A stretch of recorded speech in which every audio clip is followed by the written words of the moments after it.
So today we're going to talk about Afrikaners. You know Afrikaners? White people of South Africa. Yes, they're suffering in America. You remember a few months ago, some of them went to the United States of America claiming that they were being unalived in the country. Yes, well, they're suffering big time in the US. You better find out about that. Okay, fellas, now we are in South Africa. South Africa is multiple people, black people, Indians, white people. I know you're asking a lot of questions. Well, white people, how did they get to South Africa? Well, they came before colonialism, officially, looking for new lands, new avenues, new ways of living. They went to conquer Africa and they chose Southern Africa, where they created South Africa as you know it today on the map. They didn't create the people. Surely the land existed before them. They installed a system where the whites and the black live together, but not quite together. But before we get to that, let's find out what's going on. Did you see this video of this woman from South Africa talking about how on a Facebook group she saw that Afrikaner refugees here in the US are struggling and are thinking about going back? A family of refugees has been placed in this town and they have had like no food. I know that there's this, I don't know what to think because I didn't really follow it at all when it happened, but I think they were of the understanding that they were going to be arriving here to like complete assistance, and I think people here thought that they were going to be arriving to a house and a job and medical insurance and a whole bunch of other stuff, and it actually isn't that way at all. There have been like 4 adults in a hotel room with no money, no cell phone, no anything. And like the humanitarian in me, I can't ignore the fact that these people are struggling.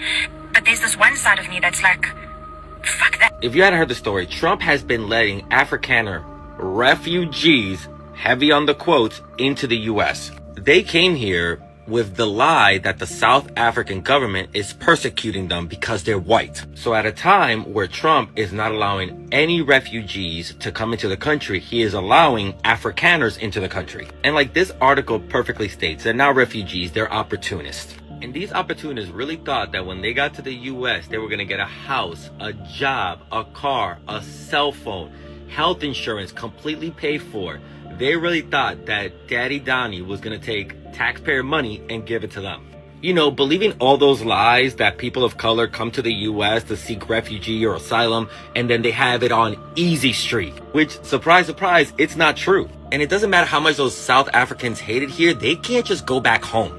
Like the Department of International Relations said, these Afrikaner refugees cannot just go back to South Africa or get assistance from South Africa because they're supposed to be under the protection of the United States and Donald Trump. Wow. And if these Afrikaner refugees want to be welcomed back as citizens, they have to revoke their status in order for this to happen. So if these Afrikaners are struggling in the US and they want to go back home, basically they have to admit, we lied. Wow. I think it's kind of humorous to me that their lies have backfired on them and that Donald Trump has left them stranded. However, it's very frustrating that people who actually have to seek asylum and refuge in the US because they're trying to escape danger and persecution are not being allowed in, but these opportunists are being fast-tracked. Wow. Okay, this is shocking. Okay, this is really shocking. I mean, the guy that's speaking clearly is not part of the conservative, okay, he's maybe of the left. We need to take that into account, but is everything he's saying a lie just because he's from the left? Question mark.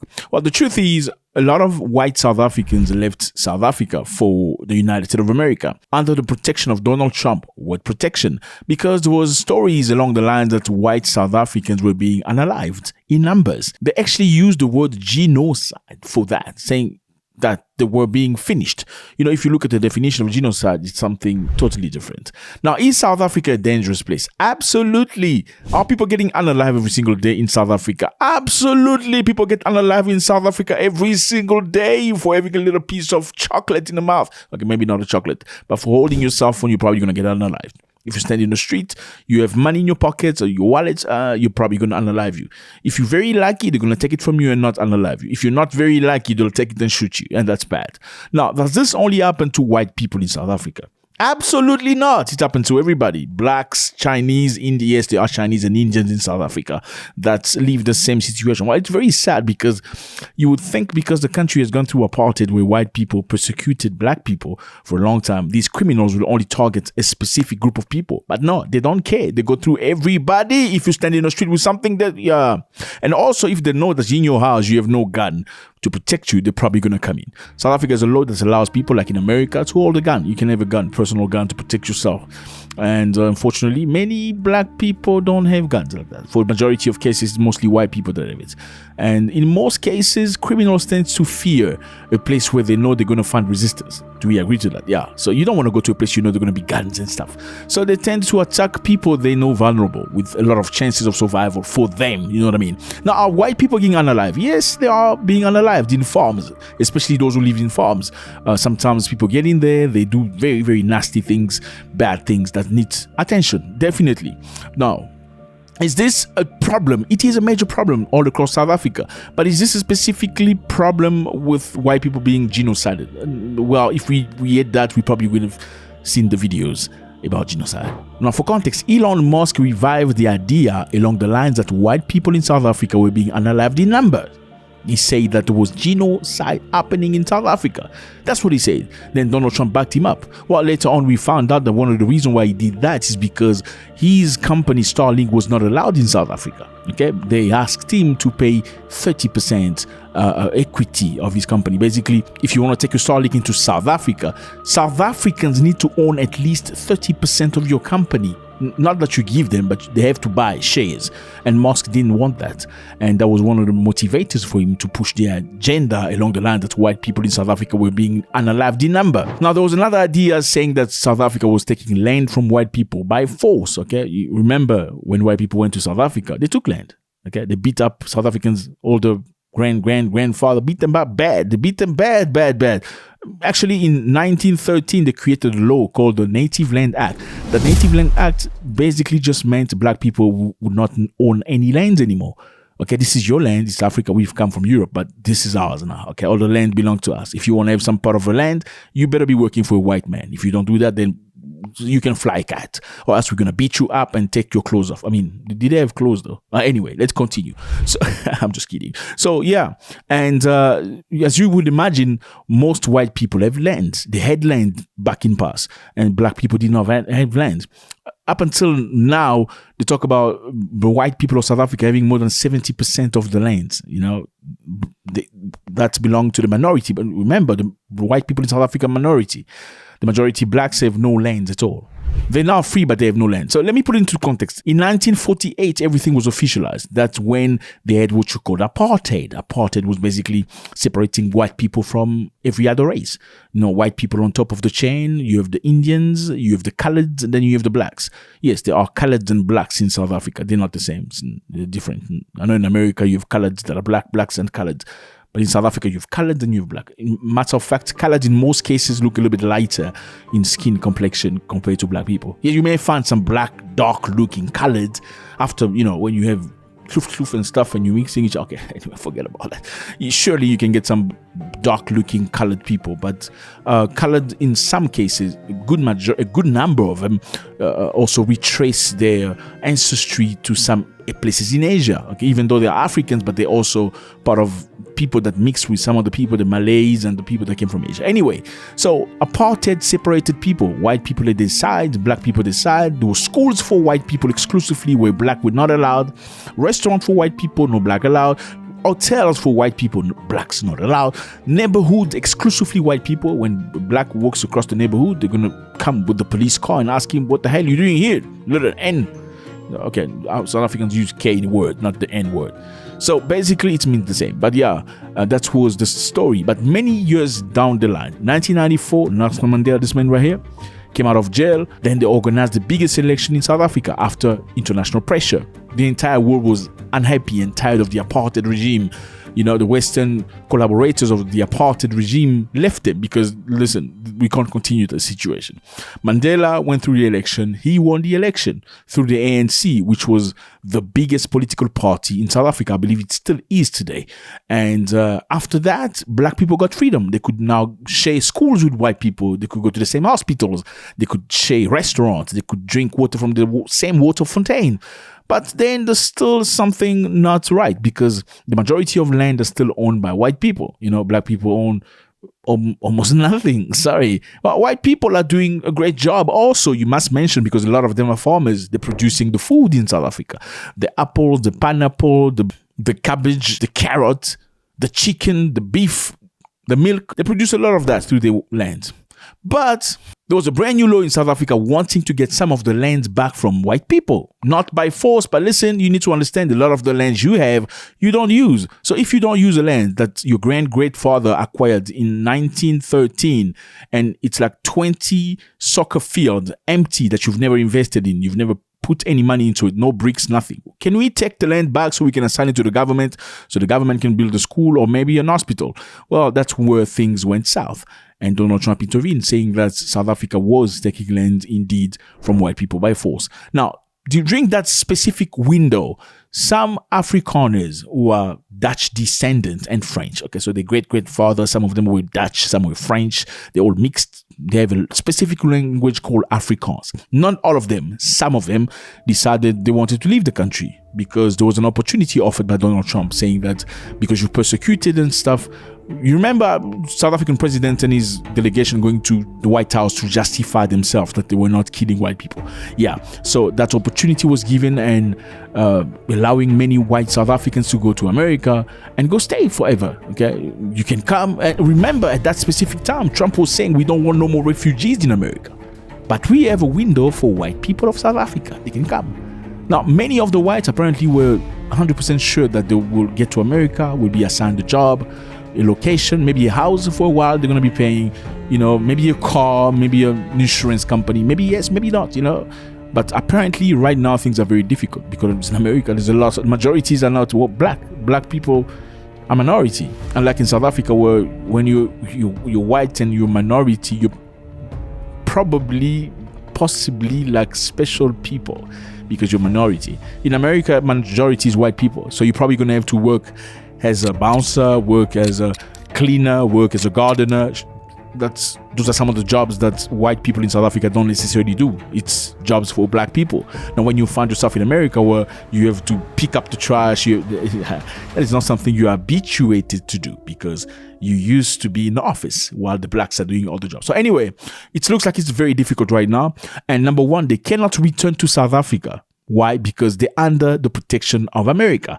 Now, why they cannot return to South Africa? Because they accuse South Africa of being genocide. There were the proof that South Africa is doing negative things to them. Now, how do you go back to a place where you were being, subjected to genocide? That means you need to acknowledge that you lied officially for you to go back. So they cannot get protection from South Africa, and America will not allow them to go back to South Africa because then it questions the policy of Donald Trump.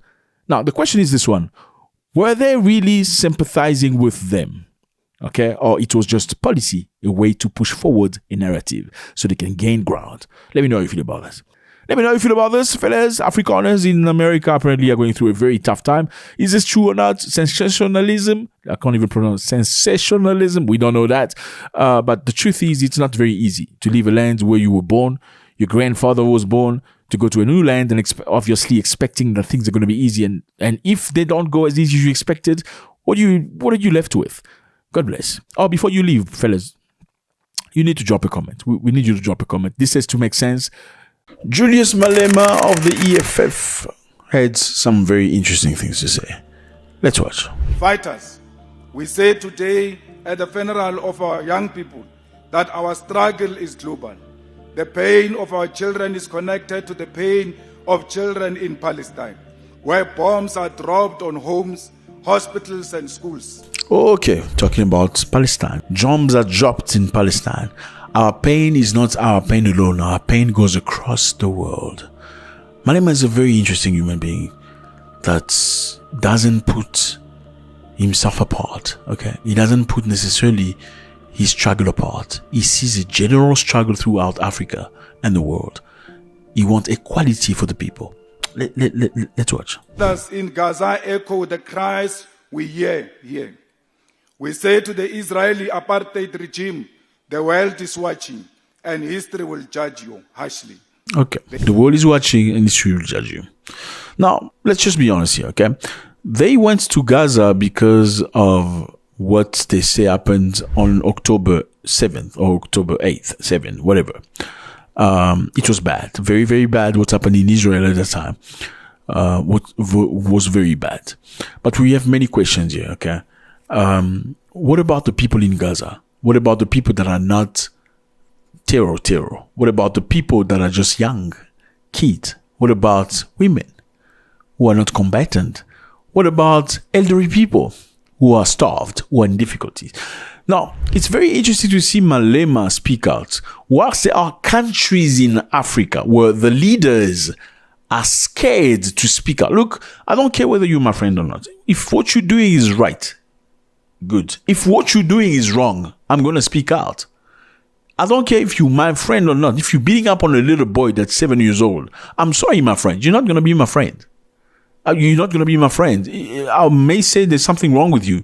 And if you don't acknowledge there's something with you, then I think something is definitely wrong with you. I don't want you near my children or anything like that.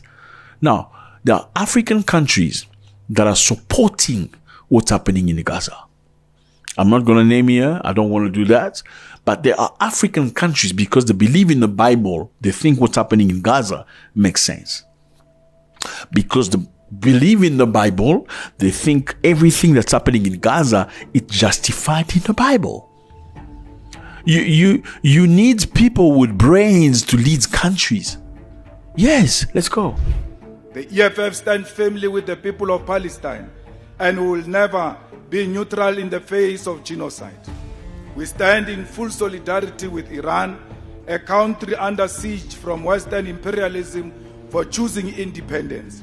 We reject the bullying of this nation by the United States, Israel, and its allies. Okay, so we saw what's happening in Iran, okay? The United States of America went and bombed. We have the biggest military in our world. No other military could have done such thing. Thank you to our flyers, our American pilots. They're all safe out of the airspace of Iran. Now, we don't expect any retaliation. If retaliation comes, you're going to see fire more than you've ever seen before. It's straight out of Hollywood. Thank you very much. A short time ago, the U.S. military carried out massive precision strikes on the 3 key nuclear facilities in the Iranian regime: Fordow, Natanz, and Esfahan. Everybody heard those names for years as they built this horribly destructive enterprise. Our objective was the destruction of Iran's nuclear enrichment capacity and a stop to the nuclear threat posed by the world's #1 state sponsor of terror. Tonight, I can report to the world that the strikes were a spectacular military success. Iran's key nuclear enrichment facilities have been completely and totally obliterated. Iran, the bully of the Middle East, must now make peace. If they do not, future attacks will be far greater and a lot easier. So, Malema is saying the bullying of Iran is unacceptable. Why did they bomb Iran? Okay, they bombed Iran for one thing: uranium. What is the uranium for? Enriched uranium can enable you to create the atomic bomb. But uranium at a certain stage can only be used for energy, creating power, currents, electricity. But they don't want Iran to enrich its uranium because it may have or create with that the atomic bomb. And that becomes a danger for Israel. Look at the map. This is Iran. This is Israel. Iran and Israel don't see eye to eye due to the long story. Now, Israel is supported by the United States of America. Now, he says that is bullying. It goes against every international law. It shouldn't be accepted. Let's go. Its allies. And we stand by their right to defend themselves by any means necessary. Let Israel finally have a taste of the devastation and violence it has perpetrated in Gaza. We are anti-imperialist because we understand that our struggle for freedom is bound to the struggle of all oppressed people across the world. As we reflect on the lives of the young people we are laying to rest today, young people whose lives were full of potential and courage, we must also lift our eyes beyond our borders and draw strength from examples of youth who are living proof that another future is possible. One such example is the fearless and principled revolutionary, Captain Ibrahim Traore, the president of Burkina Faso, who took power not out of greed, but out of an urgent need to liberate his people from the clutches of neocolonialism and foreign military domination. Okay, again, Ibrahim Traore.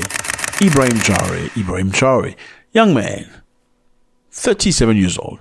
Now, the man is doing tremendous things. I mean, if somebody's doing good things, you have to mention it. Now, in Africa, people tend to think that in order for you to be wise, you must be 65 years old and more. That's why you see so many old people in governments, because they think they know it all. And it's sad because reality is you may find an absolute stupid person at 67 while you see a very, very smart and wise person at 28. It's a possibility. Traore is showing the case. Look, I'm young. I'm a soldier. But look at what I'm doing. Creating tomato plant, roads, hospitals, schools, infrastructure, creating businesses and opportunity for his people. Refining gold now in Burkina Faso. 37 years old. Why doesn't he buy a Range Rover? Doesn't he have urges like other younger people? Doesn't he want to build villas and have second, third, fourth, fifth? Okay, I don't know about that. But yeah, you know what I'm saying? He's hated by many. Look at this person from Kenya. I followed, you said something that got my attention about Captain Ibrahim Traore. I used to also fall for his hype, like many people fall on TikTok. I saw another journalist another time saying, oh, did you see the way he was cheered when he arrived for the inauguration of the Ghanaian new president, Mr. Speaker? And I was excited like most people, until I did some further research about what is exactly going on in Burkina Faso. And I want to challenge Senator Ledama to do the same, perhaps counter-check Senator Ledama, the things that you read online and the reality on ground, as Kenyans say. And I was shocked actually to learn that despite all this hype and the things that we read about, the things that they are doing, first of all, I am not a fan of coups. I am a firm believer in democracy. I strongly believe that if there were lesser coups in Africa and more transitions by the ballot, Africa will advance better than it is doing through coups and by the power of the bullet. For that reason, I am not a big fan of that particular gentleman. I mean, the man say he used to think Traore was smart. He used to think he was, until he made a research about him. Like you made a special research. All of these people that are clapping hand for him are not smart. You, the smartest guy, made a research about him, and until you discover who he truly was. Why? Because they were asking him, how about we function like them? Make things happen for Kenyan people. And he's not the only one. Many people have criticized him. Are we not for coups? Well, he came into power because they were tired. Tired of what? Of having presidents that are puppets of France. That's what experts say. These presidents were puppets of France. They were there working for interest of France, not the interest of Burkinabe people. Therefore, they had to take power by force. I mean, if you run elections and the elections are rigged, everybody's corrupt. Like most African, the elections are corrupt. How do you get power back when the leaders clearly not for your interest of art? Let's go. Traore is a living symbol of the return of revolutionary leadership in Africa. He is a young man who, like Thomas Sankara before him, has rejected Western puppet regime, expelled French troops from Burkina Faso soil, and reclaimed the dignity of his people. At only 36 years old, Traore has shown more courage and conviction than many leaders twice his age. He has put his life on the line to defend his nation's sovereignty and natural resources. He has stood firm in the face of threats from imperialist forces, and he has remained the world that Africa is not for sale. We invoke his name here today because he represents the future our young people could have. Because when we speak of the youth who died in this tragedy, we must also speak of the youth who are still standing, still fighting, and still changing world. Captain Traore is one of them. Now, one of the things many people really like about Julius Malema is because he's not centered only to his country. Beyond wanting good things for South Africans, he also wants good things for the entire Africa. He doesn't see borders. He believes, like many other people before him, that the borders were created in 1985. 1985, that's when white people went to Berlin to create countries. They called this one Namibia, they called that one Malawi, this one Botswana, this one South Africa, that one Congo, this one Congo Brazzaville, this is one Rwanda. I mean, all these land existed and the people existed, yes. Or whatever you call Durban now. There were Shangani or whoever running on that side of Mozambique. There were Limpopo. There were people here, Rwandan speaking people in Rwanda. Okay, there were people, Swahili speaking people here in Tanzania or Tanganyika. They existed, but the countries the way they are today, like Cameroon, Nigeria. I mean, in Nigeria, you get people that are called Biafrans, Biafra people. The Biafra people were forced by the British to be part of Nigeria. They did not want to be part of Nigeria. Even today, there's some of them still want to be free. They don't feel like they have things in common. Their behavior is different. You take just a bunch of people, okay, from now on, this is my land, I'm calling it Nigeria. Or from now on, this is my land, I'm going to call it Togo. Or this is my land, it's Congo. And I'm one person, I'm a king from Belgium. I'm going to run all this, I'm going to unalive people and make money out of it. Malema believes Africans should be united. Malema believes Africans should have a strong economy together, just like Europeans. I mean, if Europe got European Union so they can be strong, like America has so many states coming together, that's what makes America strong. How about Africa? Why can't Africans love one another, support each other? Africans love Europeans more than love Africans. Africans will go to the moon for Lebanese, a Chinese, a Pakistani, but you will bash the other African person. Now, no, we're not perfect. Sometimes some of us go to other places and do wrong things. Well, that needs to be dealt with accordingly. If you go to another country's space and you create mayhem, you bring drugs, you bring prostitution, you should be arrested, if not executed, to show a lesson to other people. But because of those bad apples, we shouldn't be restrained from achieving what we can achieve as a continent. Let me know how you feel about this. It's always a great pleasure. I think sometimes you have a job and you're not happy with it. The only way you get a better job is for you to leave the job. I know many people will tell you, you got to make sure that you have another opportunity first, make sure that you have an alternative. I know it sounds clever, but the world doesn't work that way, not always. You know, you can't apply logics in every situation. I believe sometimes you need to leave your job for the universe to open the door for you. I believe sometimes you need to dump your damn partner for you to get a great partner, because as long as you're still with them, you still feel like, maybe I can do something. What can I do for them to change? How can I function for my manager to treat me with respect and consideration? Well, sometimes there's nothing you can do about it. You just got to move on for the universe to open the doors for you. We are in Niger. Here's a map. Beautiful place, lovely people, but very hot. Hotter than today. It's very hot outside. Congratulations to Niger for achieving what they had never achieved before. What have they achieved? Well, Niger has made a significant economical milestone. They're making more money than they used to make before. They're making 4 times more money with petroleum than they used to make when they still had the French with them. Congratulations. Yay! Pigama coffee. You got a Pigama coffee on this one. Like, when they were working with the French, they made 4 times less money than when they're working by themselves now. You know, sometimes we people from Europe, they will come to Africa and make you feel we're helping Africans. You know, we're just in Africa helping a bunch of Africans. They're really going through a difficult time. They need some help.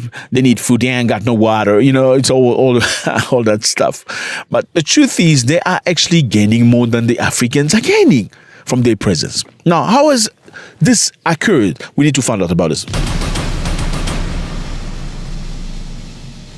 Niger has achieved a significant economical milestone as the Ministry of Petroleum announced the oil revenue have tripled over the past 4 years. It's 3 times the production of 20.3 million barrels in 2024. Congratulations to Niger. This increase has come as the country embarked in a new path of economic self-determination, following a move to distance itself from the long-standing influence of France. Well, Niger, you're probably asking yourself, how is Niger related to France? Niger was colonized by France, like all these countries you see here. Yes, they came to Africa, beat up a bunch of Africans, tied them up, forced them to speak French, forced them to eat cheese, that stinky cheese. Have you ever heard that? It's disgusting. But they love it for some reason. I mean, they will blame you from eating worms and insects. You know, Africans eat insects, like this one. I think it's called senene, like this one as well. I think this one. You see, all these insects Africans eat. They say, a bunch of Africans eat insects, but they eat stinky cheese, and they eat that thing from the sea. Anyway, let's get back on track. Niger was colonized by France. France had the authority over many countries in Africa. They told these African countries, in the 1960s, we can give you independence, but in one condition, okay? The condition, you're going to sign a piece of paper that says, we're going to keep our army in your country, number 1. Number 2, we're going to run your economy, whether you like it or not. Number 3, we're going to print your currency, this currency here, the CFA franc. So you talk our language, we keep our army here, and we run your economy. If you ever get a president that doesn't agree to this, we're going to kill him. Yeah, they're going to take him out. That's what happened in all of these African countries. Now, a couple of years ago, this man, Abdoulaye Tiani, came into power. Who was he? He was the chief of the guards of the president. Why did he come to power? Well, he didn't like, same as many other people, the way the president was running the country. This man right here, his name is Mohamed Bazoum.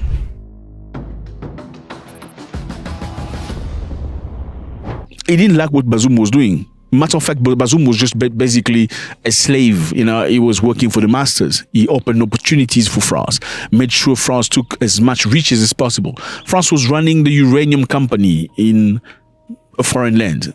Yes, Niger has got a lot of uranium. And France, based on the paper they signed after independence, had authority or first choice to buy the uranium from Niger, meaning I will buy your uranium first, nobody else, and I will set the price. Should I repeat that? France comes to Niger and says, I'm going to buy your uranium and I'm going to set at which price I'm going to buy it. Why? Because I colonized you, I taught you how to speak French and eat that stinky cheese. Therefore, you owe me a lot. You were just a bunch of savages in this land. You knew nothing. You knew no French. You knew no electricity. You were naked. So before we came here, you were nobodies. Because we came here, we're going to have the authority to first buy your uranium and buy it at the price we choose. Now, when this person came into power, Tiani said, over, no more, finish. He cut ties with France. He asked them, you know what, thank you very much for your service. Number first, your people, I have to leave. Your soldiers that are based here must leave. They refuse. Then he said, I need to speak to your ambassador. He must come so we can have a discussion. The ambassador of France refused to meet this person. He said, you have no legitimacy. You are not the president. He said, this is my country. And you live here as a guest. And I'm calling you to have a discussion. You're saying I don't have a legitimacy. Because you say this, you're going to leave the country. The people of Niger came to the street to kick the French out. I mean, it's a major history. If you want to know about this, let me know. We're going to talk about it in depth. Let's continue with what's happening right now. Now, after this general took power, he was supported by the government, supported by the people. He said no more selling uranium to France. Now, France was buying uranium from Niger at 0.80 euros a kilogram.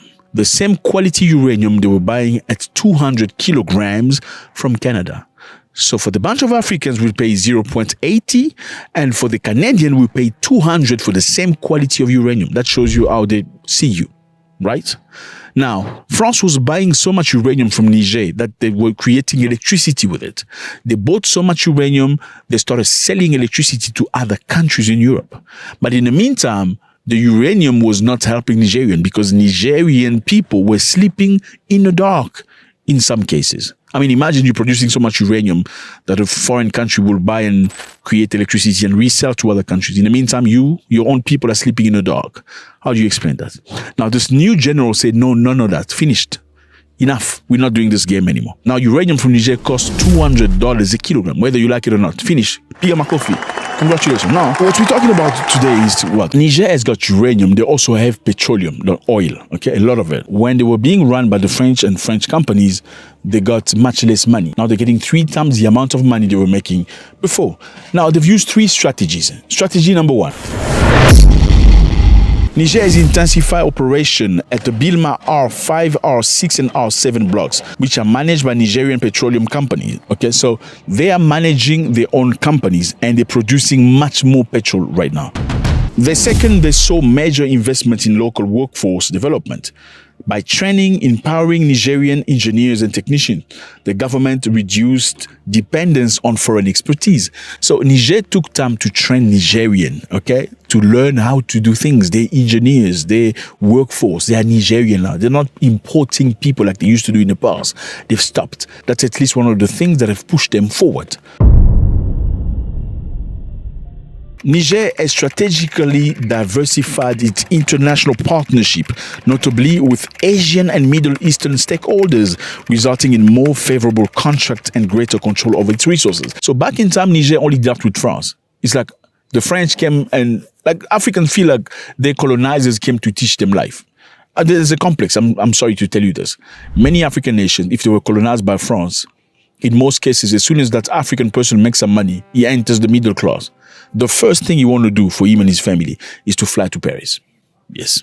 So all these people, all these countries, Senegal, Côte d'Ivoire, Cameroon, you name it, Benin, Congo, the first thing, as soon as they make some money, they want to go to France, take pictures, that's the thing. And this is a very similar thing you will see amongst English-speaking countries in Africa. The first thing a Nigerian does when he makes money, he want to go to London. Same for a Kenyan and Ugandan. And then they come back with the accent. They ask you for water instead of water. They want water. Give me some water. Can I have some water? Do you have some butter? I will put in my bread some butter, water. Yeah. So when they start speaking water and butter, they feel accomplished. It's this inferiority complex that exists today. Now, number 1, they've intensified production. Number 2, they've included workforce that is local. They've hired the locals. They've trained them. Number 3, they've diversified the collaboration. They're now working with Asians and Middle Eastern, not only European. Congratulations to Niger. You got my coffee. Yeah. Now we need to talk about Niger again because this is beautiful. And first of all, there's a difference between Niger and Nigeria. This is Niger right here, and this is Nigerian. Okay, this is Niger again, and this is Nigeria. These are 2 different countries. Okay. Well, some of the people in the border were the same people when, they sliced the countries into 2 parts. Niger was colonized by France. Nigeria was colonized by the British. Let's continue. What has Niger done great? Well, fellas, this is how things are changing. There's a Chinese company that was working in Niger, okay? They was treating Nigerians not in a fair way. So Niger accused them of unfair wage disparities. So what was said was local Nigerian employees in equivalent role earned an average of $1,200 per month, while Chinese expatriates earned $8,678 per month. So roughly 7 times more. Nigerian earned $1,200 a month, and Chinese earned $8,678 per month. We're talking about engineers here working in the petroleum sector. Crazy stuff. You see, Chinese will always look after Chinese. And Nigerians say, you know what? We're not going to accept this anymore. Okay? Our people are going to earn as much as your people. Doesn't matter what color they are. Number 2, they say local staff were largely excluded from managerial position. I mean, Niger works with China. Okay? China has brought companies in Niger. But in the same time, okay, to exploit the goods that they have, oil and stuff. In the same time, China prioritizing Chinese, giving them good position, good salaries, and playing with Nigerian. Niger saying, you know what, we can't accept this. We cannot have our people earning $1,200 whilst your people are earning $8,000 for the same job. No, enough.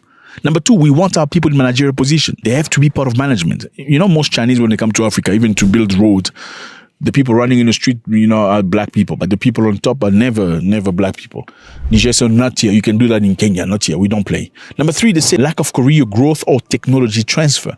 Officials also cite the failure to provide meaningful training, promotion, and technology transfer to Nigerian staff, undermining capacity development of national skills. So when Niger signed the contract with Chinese, they say, you're coming to our country. You're going to build the plant. You're going to make sure the fuel runs. But okay, you need to make sure our people learn how to do it. It's not just about you working and getting paid. You need to teach our people. Well, they accepted that. But when they came to the country, that's not what they were doing. Okay, they were hiding the technique and the strategies on how to function. Niger said you need to make sure, number one, salary disparity, fixed salary. If you're earning 8,000, our people are going to earn 8,000. Number two, we need to see career development, okay? Our staff must learn how things function. Number three, we need our local people to be part of management as well. There's a lot to say, fellas. I mean, there's plenty of things to say, but I think we're going to limit ourselves here for today. Niger is making so much money than they used to make in the past. Congratulations to them. It's amazing. Like I said earlier, sometimes you need to drop whoever you think is helping you for you to actually realize that you were better without them. Sometimes in life, you need to have empty end for you to be able to acquire something new. Don't always wait for another opportunity to come to say, oh, I'm being responsible. Well, being responsible, sometimes it's going where you don't know. Or before you leave, fellas, drop a comment. We need this. It's very necessary, you know. It has to make sense for the people behind the camera, the entire team. We appreciate you, and also great thanks to all the people that have joined us in the private group. Yes, we are working on great things for you. As soon as it kicks in, you're going to be happy about that. God bless.